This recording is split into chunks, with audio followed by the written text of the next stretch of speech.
ada kayak orang pintar di desa saya. Orang pintar itu suami istri, sepasang suami istri. Itu orang pintar, katanya dimimpiin, katanya ada sebuah pusaka di sebelah samping kanan rumah saya.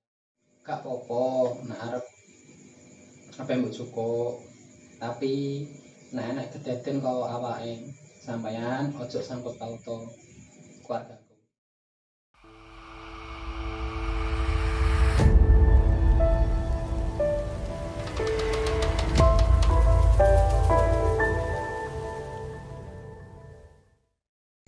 Assalamualaikum warahmatullahi wabarakatuh. Waalaikumsalam warahmatullahi wabarakatuh. Nah, kali ini kita kembali lagi ke channel Scarytelling dengan segmen Keramat Kedatangan Rekan Malam Jumat. Nah, kali ini gue lagi yang ngebawain channel ini karena si Dian lagi ada urusan skripsi, jadi nggak bisa bawain channelnya sendiri, dan sekarang aku yang bakal gantiin channelnya dia untuk sementara. Nah, kali ini di Scarytelling kedatangan rekan kita, yakni Alim ini teman-teman aku SMP guys. Jadi buat yang kalian nggak tahu, dia temanku SMP dan dia juga punya cerita yang menurutku sendiri tuh sangat patut untuk dipublish dan diketahui oleh banyak orang. Jadi aku udah berapa kali diceritain sama Kak Alim ini, dan ya kayaknya ini cukup bagus kalau dipublish di segmen ini. Nah, Kak Alim, jadi untuk mengawalinya, Kak Alim ini sebenarnya anak yang yang bisa melihat kayak gitu apa enggak? Kalau ngelihat sih enggak ya, mungkin kayak lebih ke kepekaan rasa ya. Nah, kan jadi kan kemarin kan kita sempat bahas juga ya cerita-cerita yang kayak Kak Alim ini. Nah, jadi guys, cerita yang dibawakan Kak Alim ini mungkin bukan berhubungan dengan sosok makhluk atau mungkin sosok hantu gitu ya, tapi lebih berhubungan ke hal-hal mistis yang mungkin nggak bakal bisa kalian nalar gitu loh. Nah, jadi kalau nggak salah cerita ini bakal lebih ke mistis dan bukan hal-hal yang horor kayak penampakan atau apa kayak gitu. Nah, ini monggo Kak Alim dipersilakan untuk bercerita. Mungkin diawali dari cerita buyut saya ya. Dulu sebelum buyut saya meninggal kan sosoknya kan kayak apa ya, disegani lah ya, bisa kalau orang Jawa tuh suwo. Atau mungkin kayak apa ya, doakan lah, kalau ada orang yang sakit mungkin didoakan atau gimana, itu mungkin selama 3 hari berapa hari itu bisa sembuh. Sebelum jadi kayak apa ya, kayak apa sih namanya kalau yang zaman dulu tuh kayak yang orang yang nyembuhin kayak gitu ya, dengan doa kayak gitu. Iya. Dulu kan kayak ada ilmunya gitu. Sewaktu masih hidup hampir karena sakit lama karena belum ada turunan kan, jadi kayak apa, badannya itu biru gitu, kayak mayat hidup lah. Setelah meninggalnya buyut saya, ada kayak orang pintar di desa saya. Orang pintar itu suami istri, sepasang suami istri. Itu orang pintar, katanya dimimpiin, katanya ada sebuah pusaka di sebelah samping kanan rumah saya, bekas rumah buyutku yang lama kan sekarang sudah nggak berbentuk rumah, sudah rata. Maaf menyala ya, itu pusakanya kira-kira berbentuk seperti apa? Kalau orang Jawa mungkin nyebutnya gaman, kalau Indonesia mungkin pisau ya. Pisau sejenis pisau, katanya kan dimimpiin gitu, katanya itu sebelah dua bukan dimimpiin langsung tepatnya sih, kayak dimimpiin kayak keluarga saya tuh punya pusaka seperti itu. Dan dukun itu orang pintar itu langsung ke rumah mbah saya, nanyain, katanya mau diambil, mau dibeli lah, seharga berapa ya?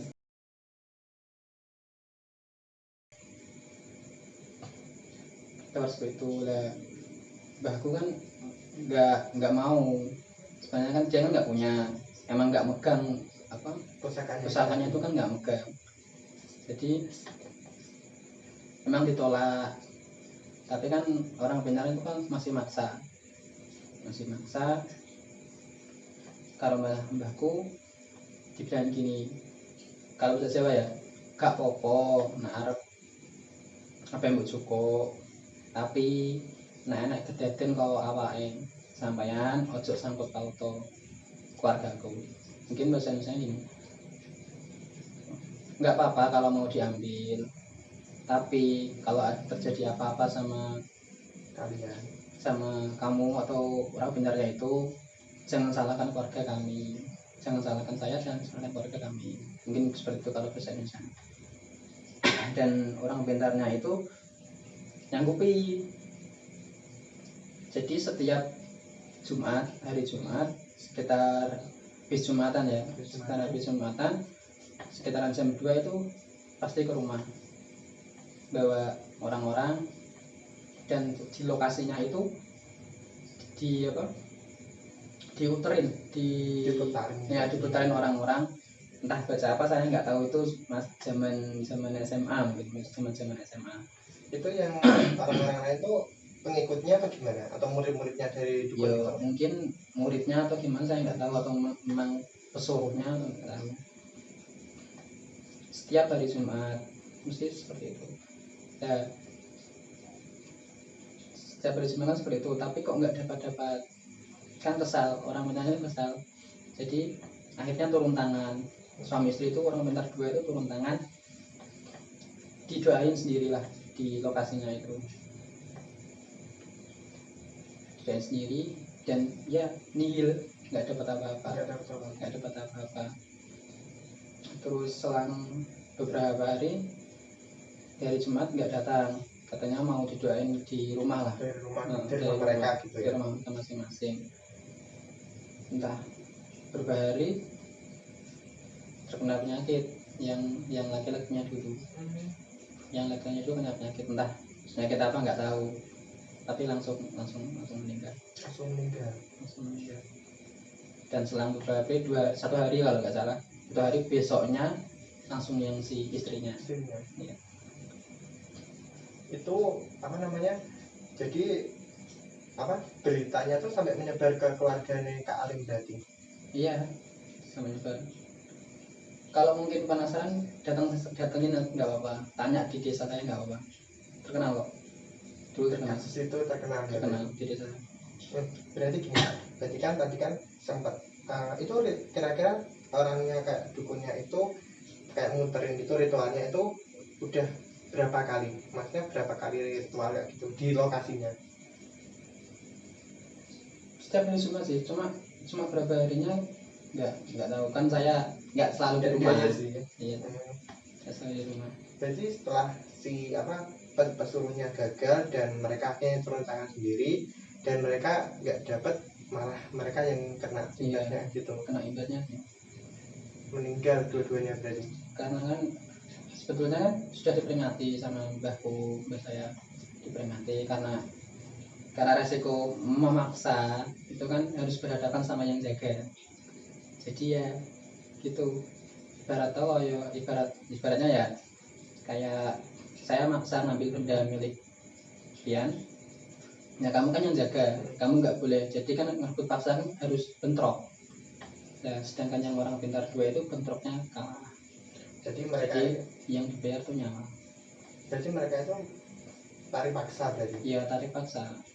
Jadi ini guys ya, disclaimer, ini pusakanya itu pusaka yang emang nggak kelihatan wujudnya, jadi bukan di dalam tanah itu enggak ya, jadi ya mungkin di dalam tanah cuman mungkin bentuknya itu nggak kelihatan, jadi harus ada mantra-mantra tertentu gitu loh, jadi bukan kayak benda yang di dalam tanah tuh diapain tuh enggak, jadi tapi sempat pernah dikerok ya? Sempat digali ya, orang-orang sekitar sih nanya sama gue ya, nanya kayak Tim itu rame ngapain, bikin sumur ya, otomatis kan jawab nggak ngerti ya, mungkin ya bikin sumur, taunya apa itu gali pusaka itu, tapi kan ya nggak mungkin kan ya, kan benda berbentuk masih gaib gitulah, nggak mungkin nggak secara kasar mata digali terus ada, itu kan nggak mungkin. jadi di desanya Kak Alim tuh masih apa ya, masih masih terkenal ya, mistis kayak gitu masih kental ya ternyata sampai sekarang. Sampai sekarang. Apa namanya, ini Kak Alim ini apa namanya, berarti pas itu masih apa ya, masih sekolah SMA gitu ya? Masih SMA.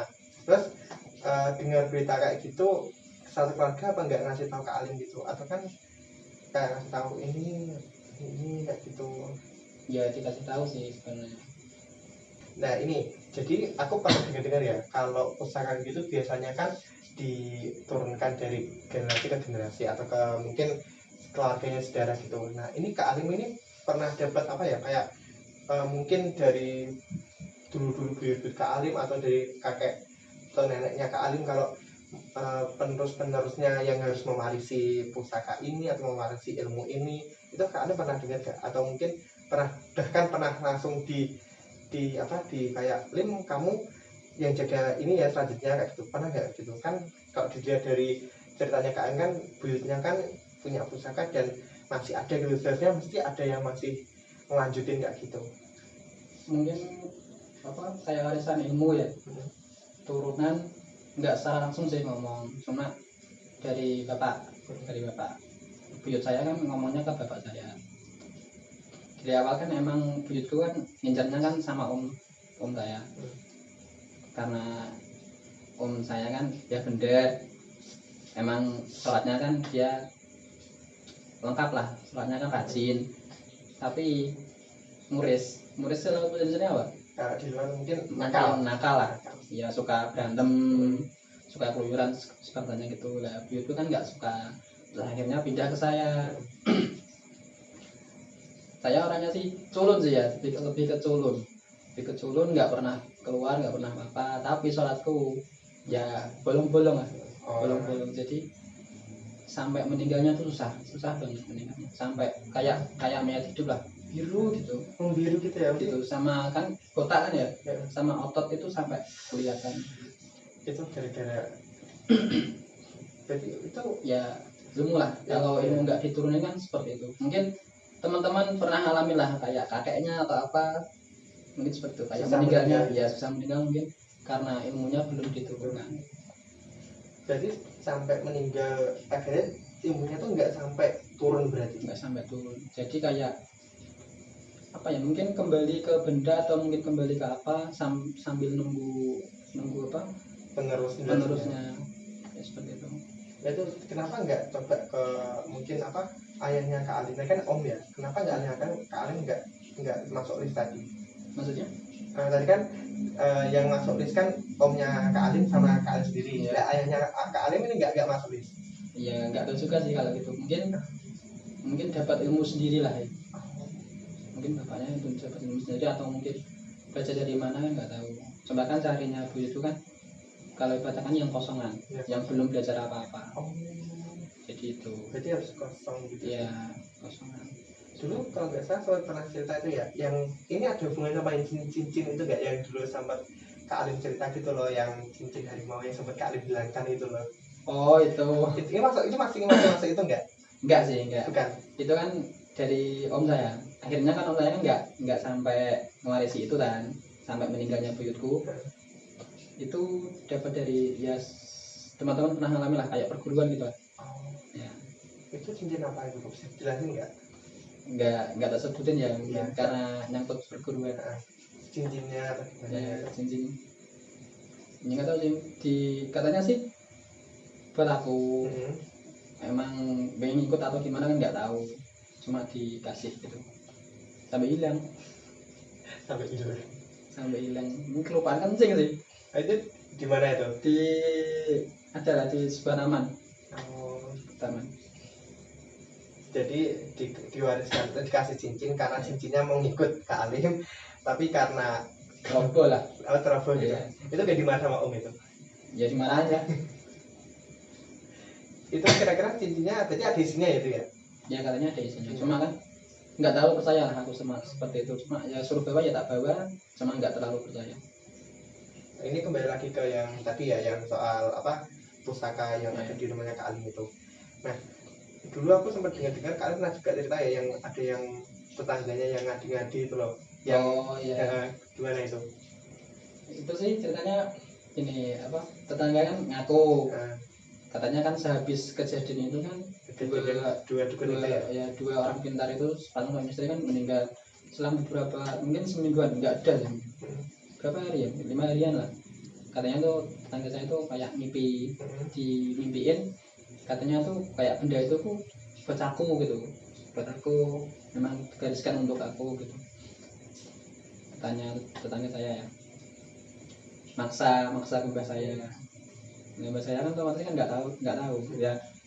Mbak saya ngomongnya gini, kalau ancen bahasa Jawanya ya, kalau ancen iki wekmu cukup dhewe resikune yo tanggung dhewe, ojo sangkut paut keluargaku. Nggak berani. Iya, langsung pulang. Jadi maksudnya jadi tadi bahasa Jawanya ya, Iya, kalau bahasa Indonesia tuh kalau kamu mau benda ini ya kamu harus ambil sendiri. Jadi nanti kalau ada apa-apa ya jangan bawa nama keluarganya Kak Alim ini, maksudnya bahasa Indonesia kayak gitu. Jadi suruh ngambil sendiri gitu ya. Iya. Tapi dia nggak berani. Ya mungkin gara-gara mungkin ya benar ngambil secara paksa ya. Iya. Ya mungkin si tetangganya cuma mau enaknya aja. Jadi sampai sekarang pusakanya itu nggak tahu bentuknya kayak gimana dan nggak tahu tempat lokasinya gimana itu ya sampai sekarang. Kalau lokasinya ini masih sekitar rumah cuma kalau wujudnya secara nyata nggak ada yang bisa ngangkat gitu. Bahkan keluarganya kalian nggak pernah kayak coba kayak gitu, nggak pernah ya? Atau intinya soalnya kan pernah sih penjaganya itu kayak pas mbahku itu kan kalau malam kan suka ngecekin kebun, kan di pakai kebun kan kayak kebun terong, tomat, apa cabai gitu. Malam-malam itu ke situ ngecek, terus dinampakin sama yang jaga. Itu boleh disebutkan ya, ya bentuknya yang jaga itu kayak gimana? Nah, nggak disebutkan sama mbakku, nggak disebutkan. Ya, katanya sih gini, kalau bahasa Jawa gak usah ngangkon wong liya njupuk aku ki ngenteni turunanku, aku bakal melok turunanku, mbah iku saka anak-anakmu apa mbah saka putu-putumu. Bisa dibicarakan? Kalau mungkin misalnya gini, jangan maksa aku, jangan maksa orang lain untuk ngambil diriku. Aku akan ikut sama turunanku, sama mungkin sama anak-anakmu nanti, atau mungkin cucu-cucu dari anakmu nanti. Jadi ini ibarat si pusakanya gitu ya, ngomongnya kayak gitu.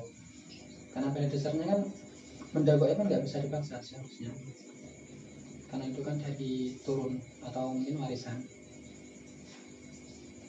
Nah, jadi tadi mbahnya Kak Alim ini pernah ditampakin sosoknya langsung ya, berarti penjaganya si pusaka itu. Jadi kalau di yang tadi di awal berarti pusakanya itu berbentuk kayak pisau ya. Jadi di spoiler lah sama si itu bentuknya pisau kayak gitu. Kayak pisau gitu. Nah, jadi sampai sekarang masih ada di sana dan masih belum ada yang bisa ngambil ya. Belum ada yang bisa ngambil. Bahkan kalau dipaksa juga nanti berakhirnya kayak siapa dukun tadi itu ya. Mungkin bentrok lah sama penjaganya, harusnya seperti itu. Soalnya kan paksaan. Dan itu hitungannya juga untuk keluarga ya, bukan buat orang lain gitu. Ya mungkin kalau ada yang maksa atau mungkin bentrok dan yang maksa itu menang, yang penjaganya kalah, ya mungkin dapat. Jadi bisa kayak gitu ya? Iya, bisa kayak gitu. Cuma kan resikonya yaitu nyawa. Iya. Semua itu nyawa. Berarti kalau bisa ilmunya harus tinggi ya berarti. Iya. Nggak sembarangan kan gitu. Kenapa orang-orang yang kayak bisa ya orang pintar lah, itu kalau dapat pusaka kenapa susah? Ya seperti itu. Iya. Musuhnya ada yang setiap benda pusaka mesti ada penjaganya. Jadi kayak gitu. Nah, jadi pusaka itu sampai sekarang belum bisa diambil dan ya bahkan tapi kasus ini udah masih viral di desa atau mungkin sudah mulai lupa mungkin banyak orang yang udah 2 tahun lah udah lama jadi ya. Nah, satu lagi pertanyaan mungkin yang masih ada di benakku ini. Nah, ini tadi kan yang ngambil kan 2 dukun tadi. Itu mereka tahu lokasinya gara-gara mimpi itu ya? Ya, sebenarnya bukan ke lokasi, langsung ke lokasi enggak. Mereka dimimpiin kalau keluarga saya tuh megang gitu. Nah gini, aku masih kepo sama ini guys. Jadi dari dulu Alim cerita kayak gini, tapi aku masih kepo sama ini, aku belum pernah tanya ke Alim. Jadi gini, kan katanya kan si pusakanya kan targetnya kan buat keluarga. Iya. Tapi kok bisa bocor sampai ke orang lain gitu loh, kalau ada sesuatu di keluarganya Kak Alim ini. Itu apakah mungkin Kak Alim mungkin tahu info-info mereka dapat mimpinya tuh dari mana, atau mungkin yang bocorin itu bukan pusakanya dari Kak Alim, tapi mungkin ada lainnya itu yang ngasih tahu ini loh gitu. Mungkin soalnya kalau orang pintar kan ada pengikutnya lah, Iya. yang berbentuk gaib. Mungkin ya dari situ, dari cerita itu ya, mungkin dari situ mungkin. Cuma nggak tahu dari alam mimpi kan bisa aja gitu. Dan bahkan kalau diingat-ingat ya, jadi kalau zaman SMA itu seharusnya Kak Alim itu masih 2013 2014an ya, zaman segitu ya? Ya mungkin 2014an lah, 15 gitu ya. Dan masih mungkin kalau di kota besar ya mungkin hal kayak sepertinya udah mulai pudar ya, tapi untuk zaman segitu di desanya Kak Alim karena masih kental ya. Iya, masih kental soal-soalnya kayak seperti ini. Dan tapi untuk sekarang udah mulai berubah ya, mungkin nggak sampai semistis yang dulu gitu ya. Ya mungkin zaman juga udah mulai berubah ya gitu. Jadi itu cerita dari Kak Alim yang soal pusaka gaib di desanya itu, tepatnya di rumahnya Kak Alim ini. Nah, jadi ada satu cerita lagi dari Kak Alim yang mungkin menurutku juga serem ya ini ya. Bahkan mungkin kalau tadi kan kita bahas soal mistis ya, soal pusaka atau soal benda-benda yang nggak kelihatan. Tapi kali ini kita akan move ke cerita yang